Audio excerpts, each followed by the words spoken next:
Astrid the Horror Girl. Welcome back to Press Start to Scream. I am joined here with one of the coolest, most amazing, wonderful streamers that I have ever had the pleasure of spending time with. It's beepsalt. You're so nice.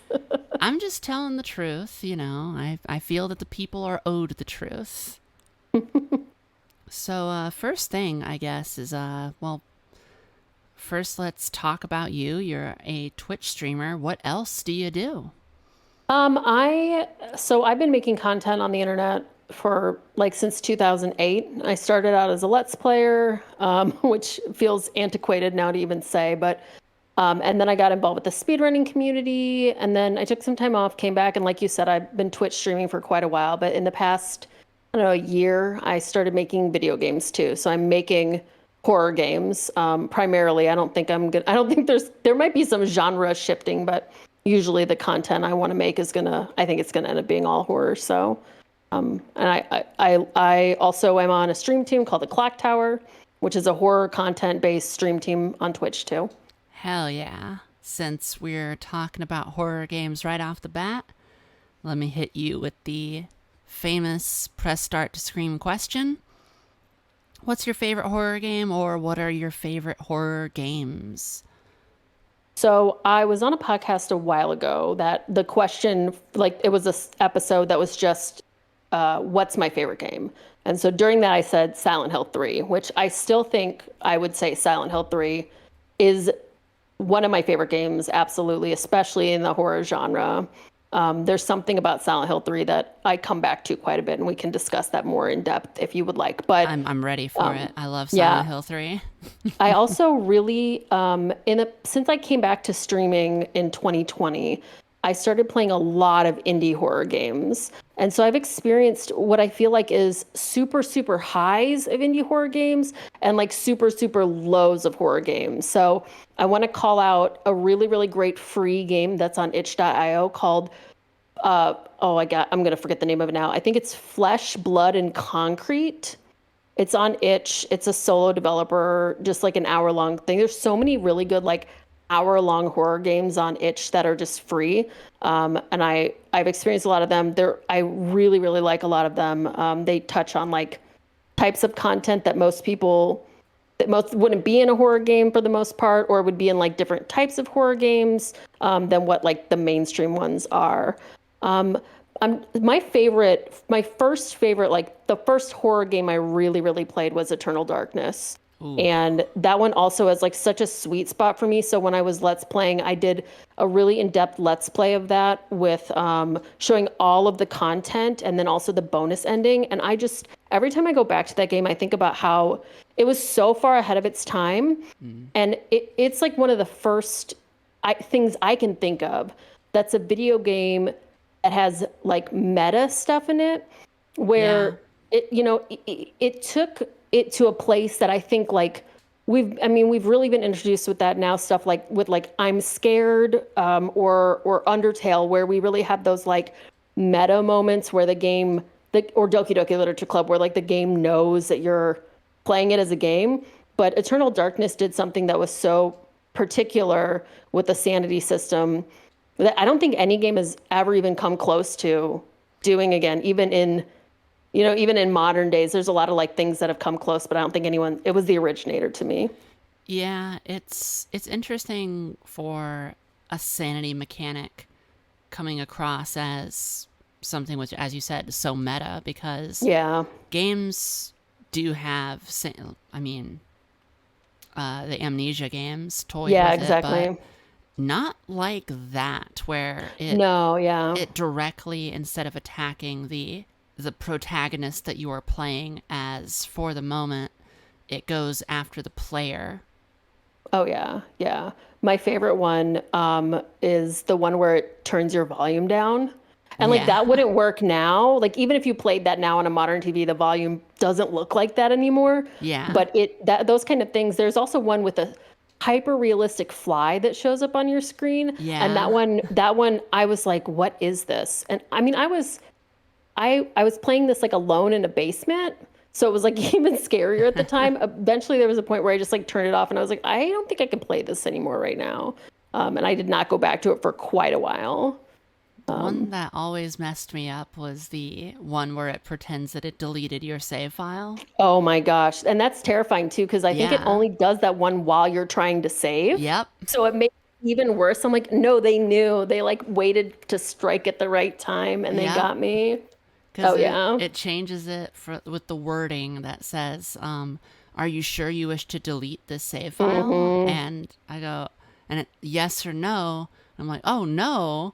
And then it goes, save deleted. And I'm like, And then I think then it deletes all of your saves, maybe even, which is like, well, it doesn't actually do it, thankfully, right. but I It love makes that. it look like it did. And the Yeah. panic that sets in. Oh yeah. And I think the other thing that I don't talk about enough when I talk about this game, and maybe others don't either, is that not only did it do that, but there's also like I think like 11 or 13 playable characters, and they all have different weapons, they all have different stamina meters, sanity meters, and health meters, which Mm-hmm. correspond with like the big burly firefighters got like the biggest stamina meter and the biggest health, and then like Yeah. the old crotchety man has like no health, and like the guy who's like been in war has like a really big sanity bar. Like they really played with that kind of stuff too. Yeah. And that I think made the playthroughs really interesting because you had to reconfigure how you were going to go about like huge groups of enemies or stuff like that in the game because what tools you had because of the character you were playing. Not only with all that, but I think it's just because all that automatically, I think, is so far ahead of its time that I Hmm. never see horror games doing that. But Oh yeah. on top of that is I played it again last year and it still feels really good Hmm. as Yeah, the opposed. combat is, oh my God, the combat's amazing too, Yeah, right? it's which this came out around the same time as the GameCube's original Resident Evil remaster, Yeah, you're correct. and this feels better, Oh yeah. and that's worth pointing out because for how those the classic Resident Evil games that were coming out at around the same time as this, as well as just other survival horror games that were pre Resident Evil 4 that were coming out around this time, none of them feel as good as Eternal Darkness does today. See, but that makes me think about something that I've heard, and I don't know if this is true or not, but I always think back to when I think when I played, I don't know if it was Silent Hill 1 or 2 originally. I played them originally when they came out. Or, well, no, I didn't play 1, but when I went back and played 1, everyone was like, "Oh, the controls in Silent Hill are really hard and bad because you're like it makes the survival more like it's scarier because the controls are bad." And like looking at that now, I'm like, that literally doesn't make any sense. But Yeah. it's also possible. I don't know. Like the fixed camera with the tank controls is so difficult to do. But the idea that they were like, well, we could do any different kind of scheme, but we're going to do tank controls and fixed camera to just make it hard on everybody No, I is feel such a like that. funny I idea. feel like that's just copium. Uh-huh. Just I know, like but it's because people tank want to. controls, yeah, they're so hard and they really went out of style. Yeah. I recently replayed, oh no, I recently played for the first time in the last like, couple years, Resident Evil 3, the version that was on the GameCube, and Okay. they did not have the ability to switch to non-tank controls in that one. And I had not played tank controls and I can't even tell you how long. And it was so difficult. But then your brain gets used to it after a while. But like the idea that people are like, I've never played tank controls, they were just trying to make this harder on me is really funny to me. Yeah, it's like, look, I don't know how to tell you this, but like this was just the industry standard back Yep. then, and Yep. we all just had to deal with it. Oh Like, yeah. I still swear by the fact that Resident Evil 2, the original, is really, really fantastic. I'm still a little disappointed, like, that the Resident Evil 2 remake, that they did a full blown remake instead of Hmm. doing a remaster of original 2. And I'm not like in this boat of how dare they, but more like, Yeah. darn, I wish they would have, because I'm such a fan of original RE2, and I felt that its level design really complemented what your limitations were of movement in that game really well, Oh which yeah. to me sets it apart from so many of the Resident Evil clones of the time that were just like, they made the area first and then they play tested it and went, well, it's too late now. Uh-huh. Yep. It's really interesting to me because, like I said, I did play the GameCube version of Resident Evil 3, and then like a year later, I went and played the remake. And I see what you're saying. Like, I've seen the original, like Resident Evil PSX, the original one, and the remake. They really, it's like, I wouldn't call it like an overlay, but it looks like just improved of the same situation. Whereas, like you said, two and three, the remakes are really different overall. Like, they're generally in the same places, but it doesn't feel like as samey.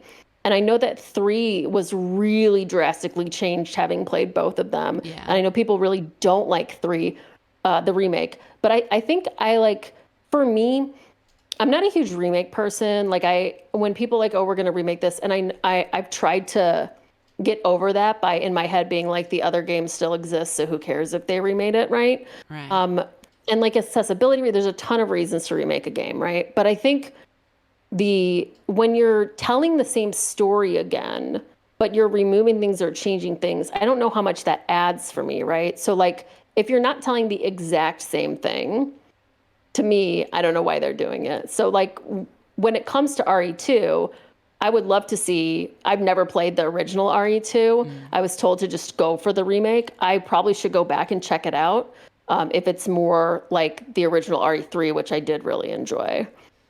But I've heard to not even like personally, I've been told don't go back to original PS1 RE1. I've just never heard to go back to that one versus like two or three, where I've heard people say play the originals also. I think largely the reason that, well, Resident Evil 2, I do recommend try it out. The Mhm. original, I do think that it's worth it. Um, it wasn't changed nearly as drastically as 3, that's true. Yeah.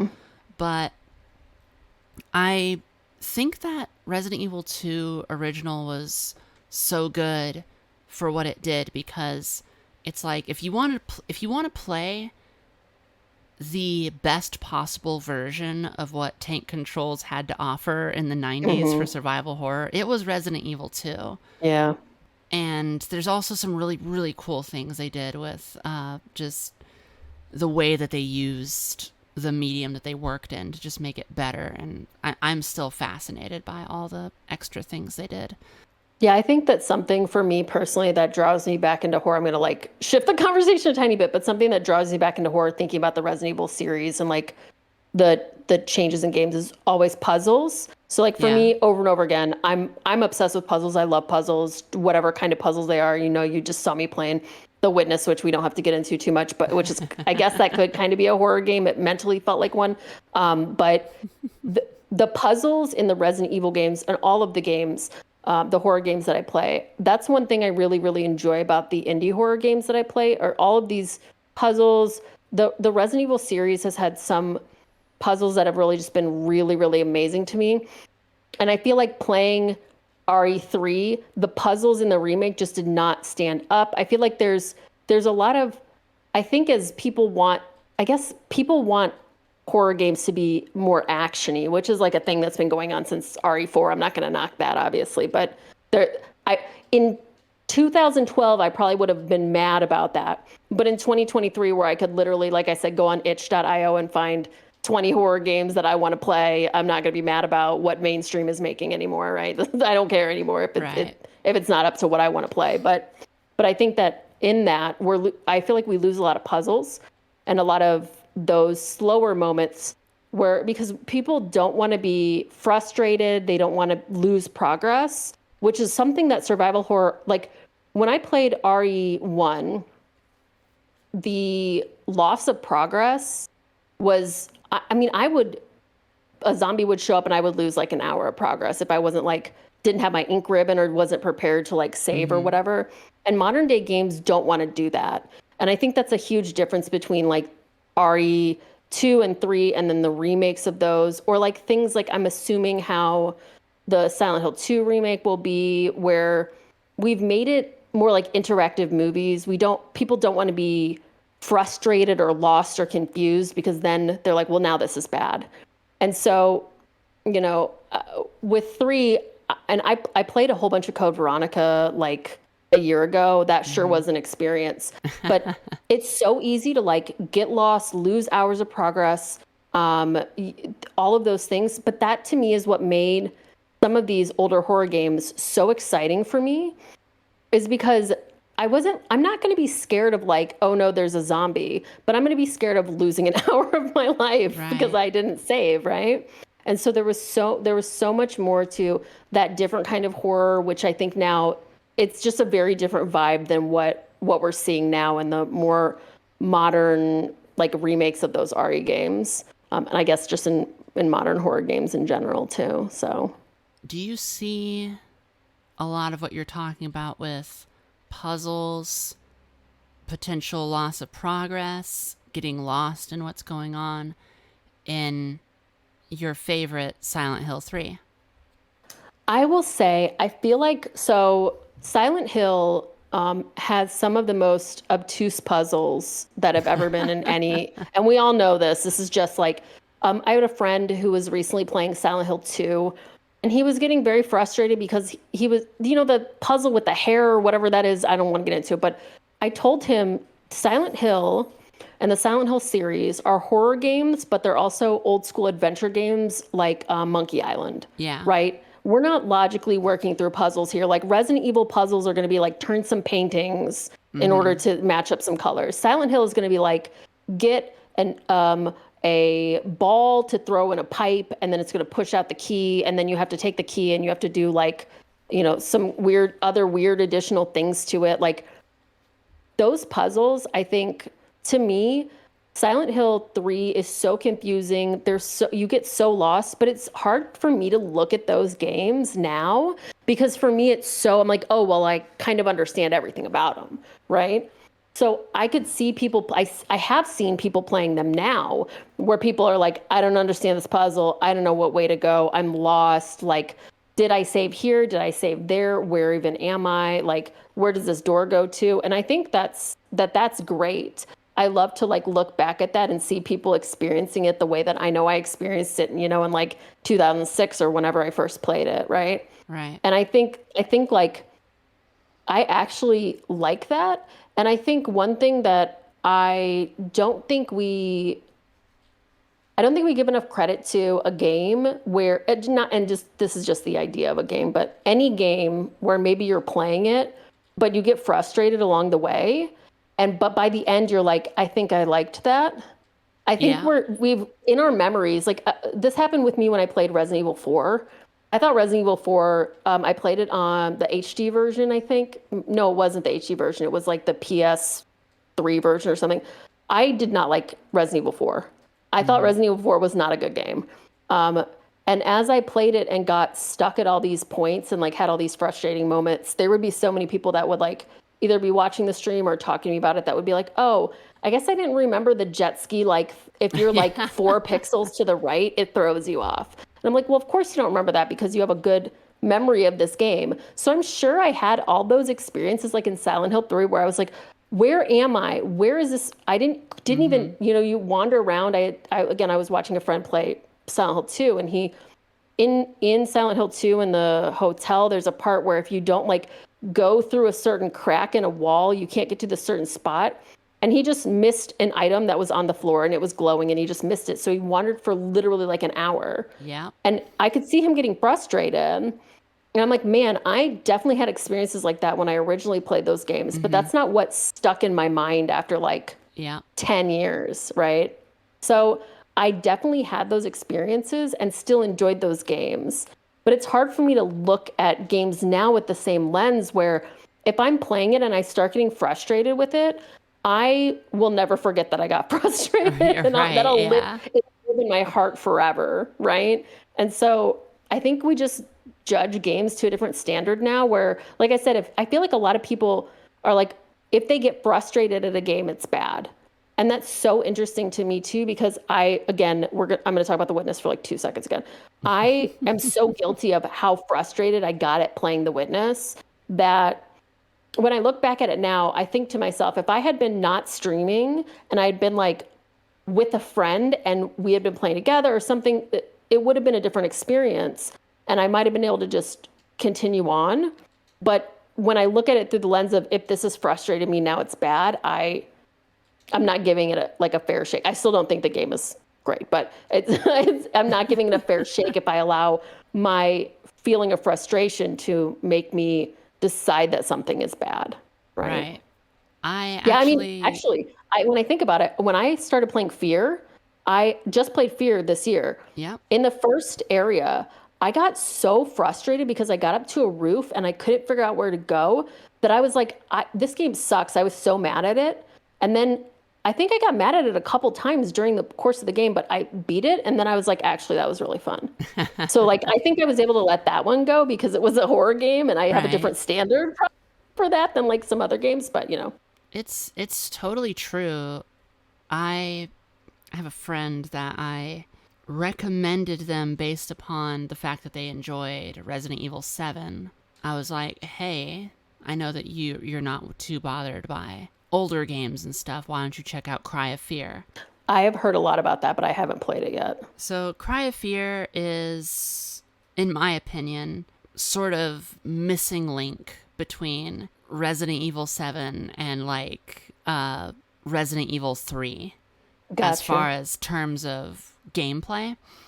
But it's very much inspired by Silent Hill 2. There's like literally stuff that's just like, oh, that's literally Silent Hill 2. Yeah, sure. Love Cry of Fear. It's one of my favorite games. And I'm showing it to someone who does not come from a horror gaming background. They enjoyed Resident Evil 7 and like one other horror game. And here I show up with having played over 300, like Cry of Fear. And so there's a moment where they got stuck at this part. And they're one of those people who are like, absolutely no spoilers whatsoever. And I don't look at guides. If I have to look at a guide, I'd rather just stop playing the game. That's how I am too. At least when I'm streaming. When I'm alone, I have a little bit of a different viewpoint, but when I'm streaming, I feel like that too. So I can get in that mindset. Yeah. Basically, there's a part where there's a little trail of blood that leads up to a small kind of like small open window. But the blood trail is like one that you see in Silent Hill. It's just merged in with the environment. Yeah. It's kind of like one of those things. But you're supposed to look at that blood trail, and then you're supposed to go to your inventory, select the ladder, and then you climb up the ladder and go in. They didn't see the blood trail, and so they were just looking for a place to put this ladder, and they wander for 2 hours. Wow. That's tenacity, at least. I would have given up. Yeah. And I'm just here just like, I feel like you'd enjoy the game if you just let me say. Like, I didn't say that, but like, it's just in the back of my head. But beyond that, I've seen several people play Cry of Fear recently, and it's a cherished game for me. I love that game. And then I'm like, oh yeah, I forgot that part's in the game. That part sucks. And like there's one part of the game that always sticks out to me is like the worst part of the game, and I hate that, but I forget how many other terrible parts of the game there are. But I think that literally is because it's like, yeah, it's a horror game. And a friend of mine, different friend, I showed them Silent Hill 2, and they hated Silent Hill 2 until it was over, and they went, that was one of the greatest games I ever played in my life. And I thought that was so incredible. But then I've reflected on Silent Hill largely, but now talking to you about them, just like horror games really are like that. They are suffering, Yep. until you overcome them, and then Yep. you realize how genius it was. So I just, that's the same mindset. So I just finished playing No One Lives Under the Lighthouse. I don't know if you've seen this. This is it's an indie game. It's on Steam. It's pretty cheap, and it's like 3 hours long. Essentially, it is it's like the PlayStation 1 horror like indie community. I think that's where this originated from. And it's a horror game that feels so much like the movie The Lighthouse. I don't know if I mean, it's literally there's a lighthouse, so it's got to Uh-huh. have that vibe. Um, but there's almost no dialogue, almost no text. It's super confusing. I got lost a whole bunch of times. When you have to do something, you can't always tell exactly what you need to do. Sometimes there are outlines around items, sometimes there aren't. It tells you early on. One of the things it says is like, you work at the lighthouse now. You have to light the light and clean up your room first. And I was wandering around forever because I didn't realize that I needed to look closer and find the broom and clean my room up first. So there were like so many little things where I didn't, I got like stuck and I was getting really frustrated. And then there's a whole, I won't even go into the chase sequence. I hate chase sequences games. I was getting really frustrated with it, but through trial and error, I figured out how to do it and stuff like that. And I was like, I hate this game. And then it does some like revolutionary things that I won't spoil. And then it was over. And I was like, I think I liked that. Like, I think Yeah. it was good. I don't know how I was supposed to know some of the things I didn't know or did know some of the things I did know. And a friend of mine was watching and he was like, he speed runs it. So he was like, oh yeah, I knew when you did this thing that you were going to get the bad ending because it was going to take you 3 hours instead of this amount of time. But that frustration, sometimes if it's surmountable, the player will continue, right? So when I played Alien Isolation, I had the worst experience. Alien Isolation is one of my most hated horror games of all time. But Big Scared, a mutual friend of ours. That's their like favorite horror game of all It's time. so divisive. There's so many people that I've So talked to that are just like, absolutely. this is like the greatest horror game I ever played. And other people are like, what an insult to horror gaming. Like, Yeah, and I think like if I looked at it from an objective standpoint, I would say the game is very good. But when I look at it from like a biased standpoint of me playing it, I couldn't beat the game. And like when I was informed as to why I couldn't beat the game, which was because I play so many horror games where there's no way to fight and you just have to hide in a locker, mm-hmm. because that's my play style from my instincts, since we're talking about like things that you do when you know horror games. That caused me to like essentially soft lock myself because Mm. the alien became so smart that I could not outsmart her. And that made me so mad. It was just insurmountable for me, that the frustration. So if I could have probably found a way to continue on through the game, like I also played Prey, which I think Alien Isolation and Prey kind of have this weird overlap. I don't think they're the Yeah. same game or anything at all, but it's that like the idea of crafting, the idea of hiding, running, unkillable enemies, those kind of like human beings also being in the mix, they kind of have the same vibe. Prey also really frustrated me, but it was surmountable. I could continue and finish the game. And Prey to me is like one of my favorite games I've ever played now. Mm. But because I couldn't surmount that frustration, I never got to that peak where I was like, it's over. Maybe I did like this, right? I couldn't even get there. And that was the unfortunate side of playing Alien Isolation the way that I did. But it also was because of my mindset of being like, I don't want any tips. I don't want any help. Yeah. But which is, I think, really bad when you're playing horror games sometimes. I think sometimes you do need someone to help you because not everything's going to be obvious. And I don't think developers should make it obvious. I think it should be hard and weird and whatever it wants to be. But Mm-hmm. that mindset of like, I'm not going to ask for help at all can sometimes really screw you in a horror game, especially. Fun fact, just a kind of aside. I've also not completed Alien Isolation. Xenomorph also fucked me up. But Yeah. there is a mod that my partner sent to me that I plan on trying soon, which literally just takes the Xenomorph out of the game, but it's the same game otherwise. And Oh, that's cool. I might just do that. That's really cool. There's so much about it that is so good and interesting. Um, I kind of had a similar, like I said, when I played Fear, it was in the last like 6 months.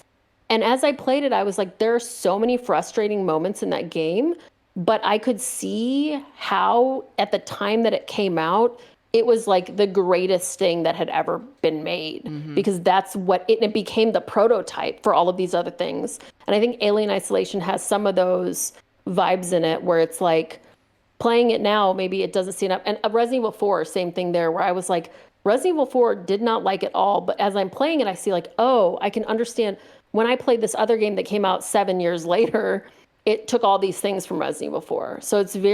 it's very interesting to go back to those games or see those frustration moments and then going, okay, those frustrations inspired all of this. And then it was what was the hotness, the newness at the time. So of course it was exciting and fresh, you know? Yeah. Mentioning Fear, like what is most likely going to be my game of the year is Trepang. I've watched you play that and it looks like there's something about games. Like, I feel like I see so many people being like looking for the hottest, freshest, most beautiful graphics all the time. Yeah. And I am not like that. Mm-hmm. So when I see something like Trepang where it looks just nice enough that I'm like, this is really nice to look at, but then it also seems to play in such a way that it looks extremely fun, and I can see its inspirations and what it's building off of, it makes those kind of games so much more interesting for me because they are building off of things that I already know and like. So for you playing Trepang, that's got to be like getting more of what you already liked, but slightly different, right? Pretty much. It gives me that, and like I've been I keep telling people like I've been waiting for another Fear game since Fear. Yeah. And it satisfies so much of what Fear was, but kind of like modernizes it a little bit more, which I'm totally okay with. But hearing other people's responses to it, I can tell who the Fear fans are Yeah, and for who the sure. fans are that are just like, oh, I heard this was like a really cool shooter. I want to try it out because shooters have gone in a couple different directions since the first Fear, and expectations for shooters to be doing what other shooters are doing is there, and Trepang is like, no, no, no, we missed the last 20 years actually. Yeah. we're Yeah, we're for still sure. doing Fear. And so I'm like, oh, perfect, this is very much what I enjoy. And it's just outside the wheelhouse of the other genre that does that, which is like the Doom clones, the boomer shooters, Uh-huh. the doomer shooters, all that. Yeah. And because it exists from a game that was made in 2005, which is such a specific time period, and is also daring to call itself a horror game at the same time, it's so unique. And so Hmm. for me, who's like, Fear is the greatest game of all time, just like it just makes sense that Trepang is the perfect game for me. But it also makes sense that there's not a huge audience for it. Yeah, for sure. Yeah, it's very interesting for me because I think the same thing goes on in like, so there are, I don't know, I wouldn't call them clones, but there are like similar games in the past couple of years that come out that are like trying to re-emulate Silent Hill. Like, Yeah. it's always Silent Hill 2, right? But they're trying to re-emulate it over and over again where there's like the same kind of like weird maps and environments and stuff where it's just like one story and there's like things that line up or go along with it. Mm-hmm. And sometimes they change too much, sometimes they change too little, but I feel like the audience for things that are so closely based off of older games, Yeah. people want that like new factor or the new things to be in the game. They don't necessarily want it. So the audience being smaller is like those are the more people who are like more that diehard fan of that style of game. And I think that's really great to see that even making another game that's similar to an older game can still have an audience. I think that's really cool. Like I think back to like, I mean, people are making like somebody made I can't remember the name of this game, but there's like tons of like games that look like Game Boy Advance games or like Game Boy Yeah. Color games that come out even now And it's so cool to me to see like it is like a super different audience, like a super different style, but those things inspired people. And sometimes you can get an inspiration and not get cluttered by all the stuff that happened in the last 20 years after that and Yeah. still get something enjoyable. Like I said, the PlayStation PSX haunted PS1 community is so big and they all are making these things that are like inspired by PlayStation 1. Although I will say the thing about the PlayStation, like the haunted PlayStation community, is every game they make is well, not every, but so many of them are first person. And I do Mm-hmm. not remember a bunch of first person horror on PlayStation 1. Yeah. That always gets me. It's always funny to me. But they're inspired by such an older thing and they're not getting caught in all the fluff along the way. They're not like, okay, well, I'm making a horror game, so I have to add all these like crafting systems and stuff. They're like, no, you got ammo, you got a gun, you got to reload your gun, and you got to run, right? They're not going Mm-hmm. too intense. And I love that. I think like we get so cluttered trying to combine genres sometimes that the idea that somebody went, I really like Fear.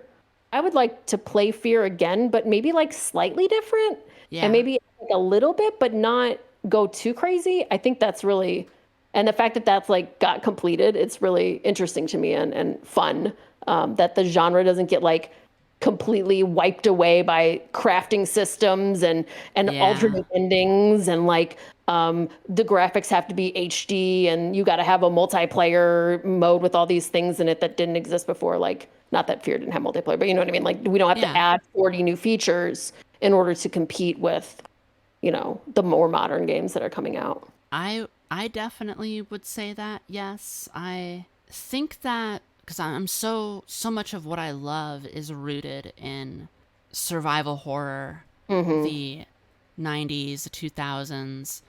Once games start combining these like, well, we want to do a horror game, but we want it to also incorporate, and then they go into all these different influences Hmm. from, I guess, what you could say, like bigger, more successful franchises and stuff. An example I'd like to use is a game I actually really love, which is The Evil Within. I've seen that game played a lot of the time. That's a wild game. Yeah, there's a whole thing about finding collectibles, saving resources to Hmm.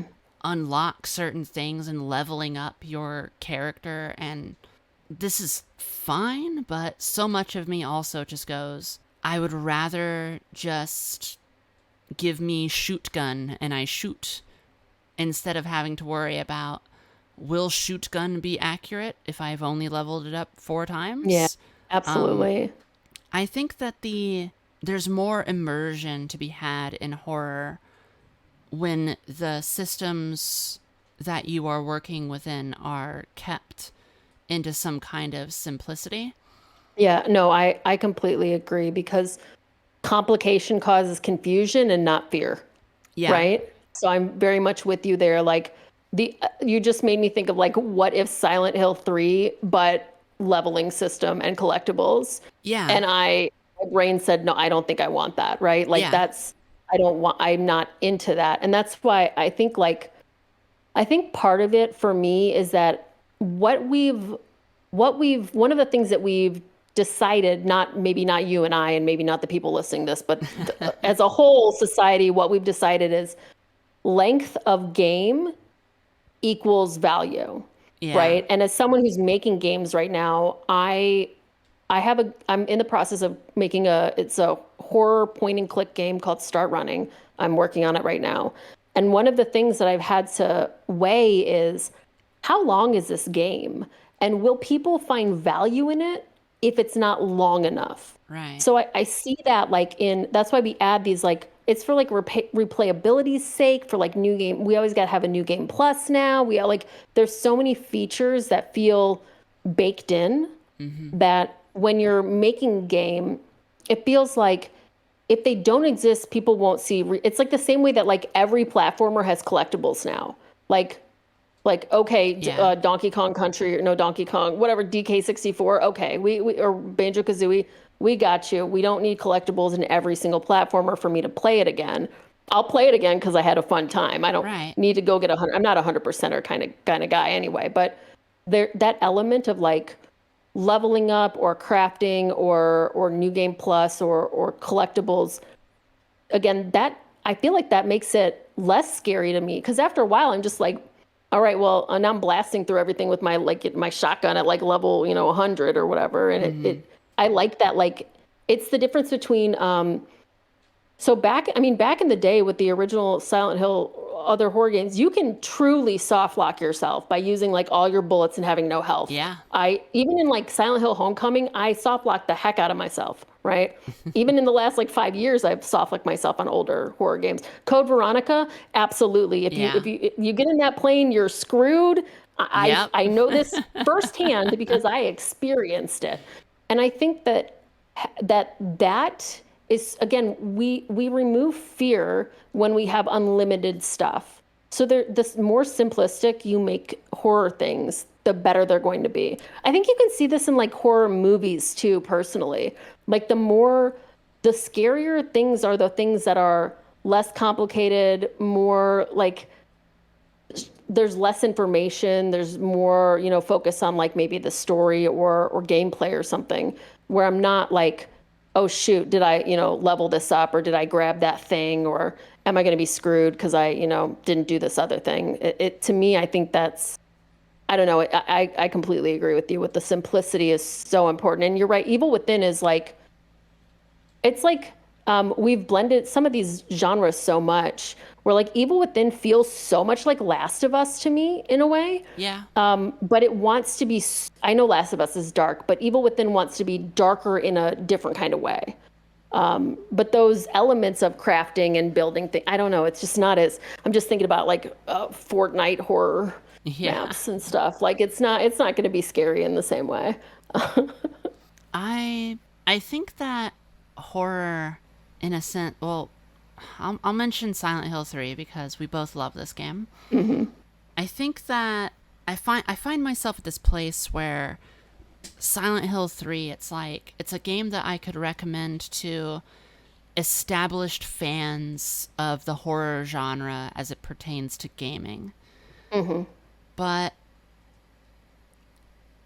if I was going to try to bring someone from another genre and they're just like, I've never played a horror game, what should I play? I don't know how far down the list something like Silent Hill 3 shows up Hmm. because well, of this whole situation of will people want to endure getting lost, Oh yeah, getting definitely. dealing with, I mean, I hope that they have the constitution to endure if they dared to put the puzzle difficulty On on hard. hard. Uh-huh. I'm Um, very lucky I have an English degree. So that was, people look back at that and they're like, it's impossible. And I'm like, well, when you have a specialized set of skills, yeah, maybe. listen, Um, Konami said go to the library. Konami Um, said read poems. They said yeah. read a poem about people getting hanged. They Mm-hmm. said read if you don't know iambic pentameter, you're not going to make it out of this Yeah, game. listen, that's just horror gaming right there. Hmm. Um, I wonder because I've tried before to kind of like create a sort of starting jumping off point for people to get into horror, and there's a few games that I know are good starting points, but if I wanted to steer them toward, okay, here's where we get into the classics and stuff, when is it okay to bring out a Silent Hill game?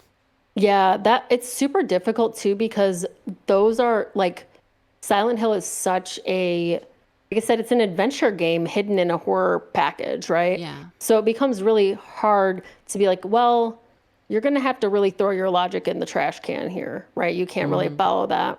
And I think it's super difficult to give anyone any older horror game in general because they're just kind of not the same way that I don't think I'd ever be like, go play Final Fantasy, I don't know, Final Fantasy 4, 2, whatever you want to call it, for your first RPG, right? Because Yeah. there's a language that it's like the beginning of the English language, and there's only like 5 words.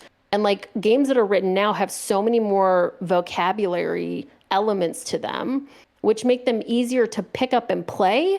But to me, because I already know the language, they're not as satisfying because they're just giving it all away. Right. So, and it becomes really difficult because Silent Hill, Resident Evil, like the old clock. Oh my God, I would never. The Clock Tower one, like for Super Nintendo, those games are so hard if you don't know what to do or you don't have any idea of like the language of the games. So Clock Tower was one of the first for the Super Nintendo. I played that back in like 2007, 2008.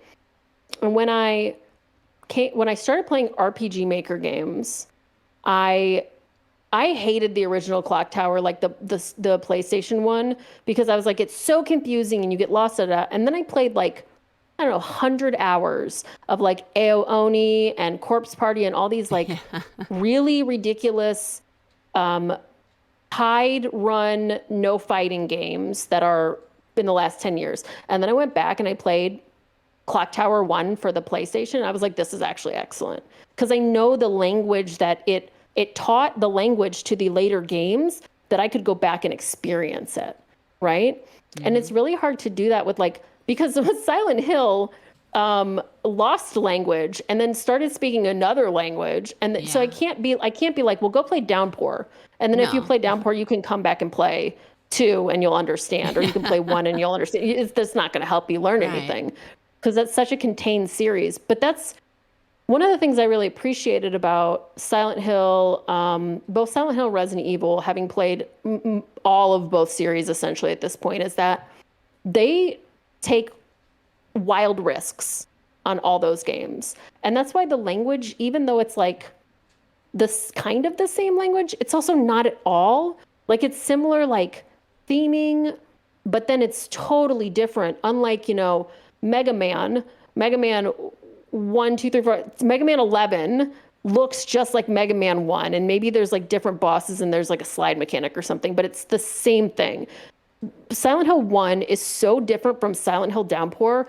Resident Evil 1 is so different from 8 that they could be different. Like the only thing that ties them together is T-Virus or Occult, right? Like it's so different.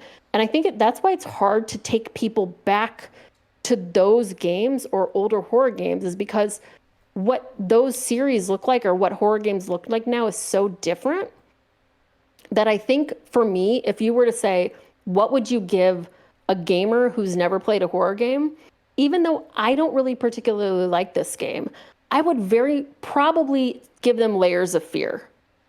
Now, I'm not a huge Layers of Fear person. Like, it's really not that good. It's the same story of like a drunk husband being a jerk, and he's boo-hoo, he's having a hard time, cribbed from this game and cribbed from that game, and nothing really happens. And there's like puzzles, but they're like baby puzzles.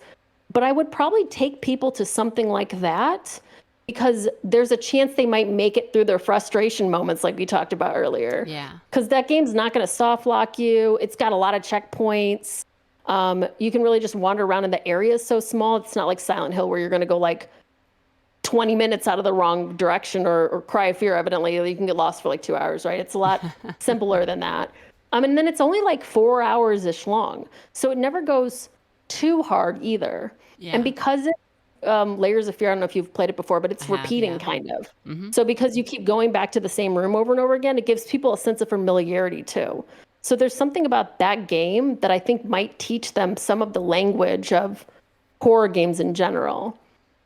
I don't think I would then try and get them to play Silent Hill because I still don't think, you know what I mean? But that's a game that you could make it through your frustration and maybe experience it and then go, okay, maybe I liked that theming. And then I go, okay, well, if you like that theming, I'm going to make you play Resident Evil 8 or something, which is like another first person game that might be, more modern or whatever. And I think you really got to get people sucked into the theme of horror or the vibe of horror. Cause like, I know you know me. If there's a horror game, I'm going to play it. Right. I don't care how it looks. If it's janky, if it's whatever, I'll try it out. Right. Because it's horror and that's the theming I really like. And to get people into it, they have to really get into the theming because, like you said, it's kind of suffering sometimes, right? Sometimes it's not going to be good. It's going to be dark or weird or whatever, but I'll keep going. Sometimes there's like really upsetting topics, or I don't know if you've played Lost in Vivo. I I think about have, Lost in yeah. Vivo. I think about that game a lot because I think I won't go into that game is very, I think is very frustrating, and I think handles things really poorly a lot of the time. But it's got that same like horror theming with all of those like the simplicity of the older games, where I think that it might also be a good place for people to hop in without getting too lost or frustrated with it, especially if like you were with them or somebody they're willing to like look at a guide. But yeah, Yeah. it's just really hard to like, and those are the older games are going to be some of my favorites still because I think a lot of stuff holds up like and is still really fun and playable, even though it's not, I don't can't see every pore in Cheryl's face or whatever. Like it's Yeah. still really fun and really nice.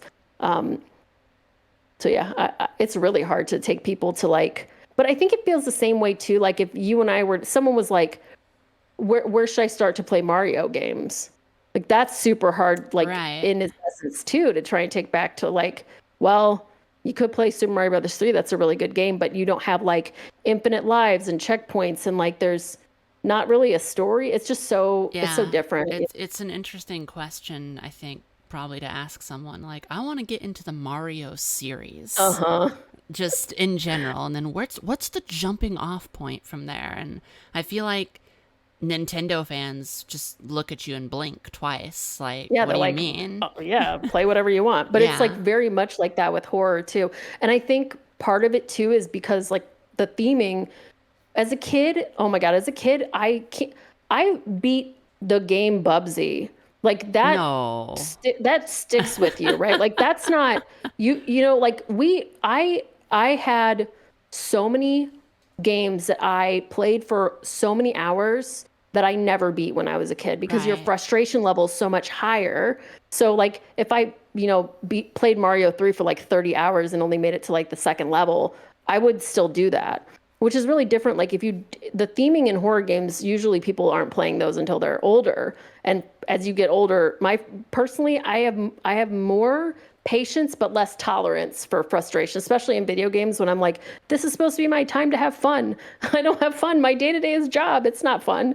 I want to play a game and enjoy it, but though, I didn't have the tolerance for horror, like frustration until now. At this point, I've played like so much stuff. It's very Right. different. The most recent experience that I had in horror where I looked back and I asked myself, did I like that? Was Betrayer. That was really interesting, and Yeah, I want to check that out. It looked like it was following what we were talking about, where it was like not super complicated, so it had more of an impact, it seems like. it's it's just such a fascinating game for mentioning games that are like adventure games that are pretending to be something else. This is a Uh-huh. first person shooter that is also an adventure game and an open world exploration game. And all those things are undeniably a part of what makes that game. Hmm. The storytelling is like it's unsettling, it's disturbing, and it is atmospherically just a very tense game to be immersed in that world. It took me 2 hours of wandering around before I realized what I was supposed to be doing because the game doesn't tell you. See, I love that. That's great. Like that, that's so interesting that still things are being made like that, right? Like, because that's not a very old game, right? I'm not sure because apparently it came out in 2014 and disappeared on Steam and then just emerged on GOG for free like not too long ago. That's so interesting. Yeah. Now I already was interested after seeing you play a little bit of it, but now I'm like very interested. It's so I am trying to grasp my own taste of games outside of the horror genre because Hmm. as we both said, like if it's a horror game, I'm gonna play it and Yeah. that's what's gonna happen. But there's a lot of very popular games outside of horror that I have been recommended try to get into to varying results. And I would have thought that I could confidently say, nope, I don't like open world games. I don't like just being dropped off and not told what to do. I don't like that. And then I played Betrayer, and I'm like, well, now I have to rethink that because I ended up really enjoying it. But what works in Betrayer for me is that Betrayer doesn't tell you like the order in which you're supposed to do things, but once it becomes clear what the gameplay loop is going to be, and you understand how progress in this game is made, then they just throw in tiny little wrenches into your progression. Just to... none that can't be overcome. None that are like, oh, how am I going to deal with this? Just something that's enough to throw you off balance to present horror. And that, I think, is brilliant about Betrayer. And so zooming out from Betrayer and focusing it on one of the other big open world games, there was Elden Ring. I tried it out and I didn't really like it. And my big complaints about it was I thought that there was just so much going on. It was just so complex, and the game refuses to tell me anything about what I should be doing. Yep, that's FromSoft for you. So I kind of realized that it's like, I don't mind being dropped off into this open place and area if all there is for me to do is unravel the mystery. But if it's, here's this game, it's very complicated, see what you can do about it, I'm less inclined to do that unless there is a promise that it is going to go down this checklist of things that I like in its theming. Yeah, for sure. That makes sense. Like, with games, like, I played Dark Souls. I personally would call Elden Ring a horror game. But that's with all the experience of knowing everything about Elden Ring at this point, because I've watched and played it like a lot. And the theming is so messed up and so weird, but it's also like hidden behind, you have to like pick up all this stuff and you got to kill this boss, but you're going to die like 10 times and you really got to figure out the boss's pattern. Also, you need to upgrade things. You don't know where you're going. The map is so huge. It literally feels impossible. And then there's, I don't know, like 4 screens of like, what are you wearing? What are you carrying? What weapons are you using? All of that stuff is so complicated. It's the reason I bounced off Mass Effect the first time. I knew Mass Effect was like a dark, weird game and I was going to like it, but I had to like put on clothes and I was like, I don't want to put on clothes. Right. I don't know what I'm doing in this game. And so Elden Ring is so complicated and weird. So the lack of like, it's not being told what to do. It's when the options are so vast and confusing that you don't even know if you're going to like what goes down the line. Of course, it sounds like something to bounce off of for me personally too. It gets very difficult too when the only viewpoint you have, especially like Dark Souls or Elden Ring, most people have is like, this is incredibly hard and unbeatable. Yeah. And if you play it a certain way, you're cheating. Like those games are so difficult to try and take on as somebody who doesn't play them, because not just the game, but also like the get good society. Right. Right. And so I've watched people play them and been like, this is not even remotely close to how I've ever seen anybody else play this.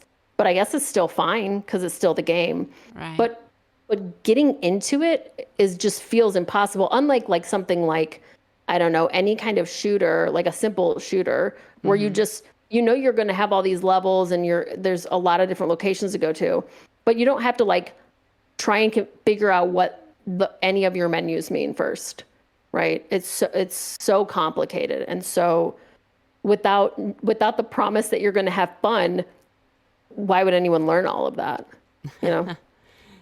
There's an interesting point to be made between horror games and a lot of other games. And to me that, or at least a big part of it, is that horror games are incredibly simple, but you're you're going to suffer through that simplicity. Yeah, absolutely. And other games have a lot going on, a lot of things happening, uh, a lot of mechanics to kind of like wade through in order to have the full experience of it. And it basically, you're looking for the way to optimize the game to be easier, for lack of a better word. Yeah, absolutely. And in horror games, it's like, no, we told you the controls. That should be enough. Hmm. Yep. and Yep. and it is enough, but you're going to you're going to find out what the limitations to what you can do are long before you find out what the cool things you can do are, if there's any cool things you can do. Yeah, I think the two on that side of it is that the other thing that horror games I feel like do a lot more than other games is have secret mechanics or like secret things inside of them that are never explained. So there's like a deep web behind the scenes of a lot of horror games that is like, well, if you talk to this person too many times, you get a bad ending. Or if you don't pick this item up, you get a bad ending. Or like that, I feel like those kind of Yeah. mechanics don't work as much in other games, or they don't get created as much in other games. And I think that's really fun too, because that's the kind of not knowing I want. Like the kind of like, oh, well, by the way, the monsters were actually people and you killed too many people and now this happens to you. I would Yeah. much rather have that than be like, wait, what the heck does a stamina meter mean? And I don't know what I'm doing. Yeah. Like a big complaint for me that I expressed for Elden Ring was like, got to a point where it's just like, you don't have the key. And I'm like, well, then where's the key? And the game doesn't tell you. And in Resident Evil, I'm able to look at the map. In Silent Hill, I'm able to look at the map. And from those, I can discern, okay, I haven't tried that door. Okay. Yeah. Like Resident Evil saying, this room it still has things in it that Oh can be yeah, the picked color. up. Yeah. From that, I can discern, okay, I can do that to progress the game, but at what cost? At the cost of potentially losing ammunition, potentially losing health. I found out that this is not the way to go through Elden Ring, because No. I Yeah. was very much like, okay, but if I go that way, I might die. And people were just like, so? And I'm like, what do you mean, so? So I might die. Elden Ring and Minecraft are like the same game. You can do anything you want at any time. But for me, that just means I'm like, what do I do now? I don't want to die 100 times. Yeah. And I have a friend who like does challenge runs of like every horror game under the sun. Tried to play Bloodborne, bounced off it so hard. He was like, I keep dying to this boss. I'm like, well, yeah, you don't know the boss's pattern yet. You haven't tried to figure out the boss's weakness. Yep. He's like, well, I hate this. And I'm like, that's Yeah. fair. You can hate it. That's very similar to what my experience was for Yeah. Elden Ring, because another thing that games introduced me to, which is I'm telling on myself for like how little things I play outside of horror. So when I played Elden Ring, and because a lot of my friends have we're not spoiling anything under any circumstances, even though I'm very openly like, I don't care about spoilers. You can tell me whatever you want. I followed the grace, and I quickly identified that, oh, everything in this game has the potential to kill me. Yep. Therefore, I'm going to avoid everything. So I followed the grace and didn't fight a single solitary thing all the way up to Margit. And got up to Margit, and I fought him for 3 hours straight and went, nah, this game's too hard. And then months later, I was watching somebody play, and they were leveling up, and I went, you can level up in this game? And from that alone, it changed my perspective on what I should do. But then it introduced this whole thing that I'm not familiar with, which is called grinding. Yep. And that's so alien to me as someone who's just like, listen, I was under the impression that if I had a sword, I could stab. And the whole concept of just like, you're not high enough level yet was something that I thought only existed for the reasons of a narrative piece in a TTRPG. That's very fair too. It's just very alien going into it. Yeah. Oh, yeah. Yeah. It took me a long time to understand a FromSoft game. And I wanted to so bad. I wanted to love Bloodborne, and I did not like Bloodborne. I beat it, but at what cost? You know what I mean? Like I did not have a great time. But I think that, again, there's such a language in those games that I was lucky enough to start with Dark Souls. So by the time I saw Elden Ring, I was like, there's going to have all these elements in it. And I think that's the same thing with like horror games where you have to learn all like the language of it, right? And it's so hard when you come into, like, if I tried to play, I'd never seen a horror game before, and I was like, I'm going to play Resident Evil 8, I think I would die. Like, it would be too much, right? There's too many things, too much information for me to comprehend, and then also deal with the horror of it all. And I think, like, the other thing about games where you're, FromSoft is meant to punish the same way old school horror was meant to punish. Yeah. And so I think that if you can reframe your mindset to understand, but the problem with that is to know the knowledge of you have to level up, you have to level up this part of your outfit, and these things do matter and they don't matter. It's so too complicated for, like, it's like Elden Ring is like, if that's baby's first FromSoft game, it's gonna break your entire brain. My first FromSoft game was Kuon. It's very different. That is a very different game. It sure is. I didn't even realize that. Wait, did they develop that or just publish it? They developed it. Wow. They did Kuon, another one of my favorite horror games, Shadow Tower and Shadow Tower Abyss. And I don't know either of those games. They also did Echo Knight, which really was awesome, and which was so funny because the series that I didn't like from FromSoft was Kingsfield. And so when Dark Souls came out, I was just like, oh, it's more Kingsfield. I'll wait till they give us Kuon 2 and I'll be back into From Software. And then fast forward to now, I'm just like, I don't know if Kuon 2 is coming. No, unfortunately. We're going to have to make it ourselves. Yeah. Yeah. beepsalt, we are coming to the end of the podcast. Thank you very much for hanging out and talking with me. Yeah, for sure. It was super fun. Real quick, please shout out your gaming projects that you've worked on and how people might support you and play these games. Yeah, so beepsalt.com. That's my website. You can go to itch.io or you can go to Steam. The game I have released on Pet is called Pet. It's a horror visual novel. It's about an hour long. And then I'm working on a project right now called Start Running, which is a horror point and click game about a guy who's trying to do his last training run before his marathon that he's doing. And then I have one more game in the works too, but we won't need to talk about that yet.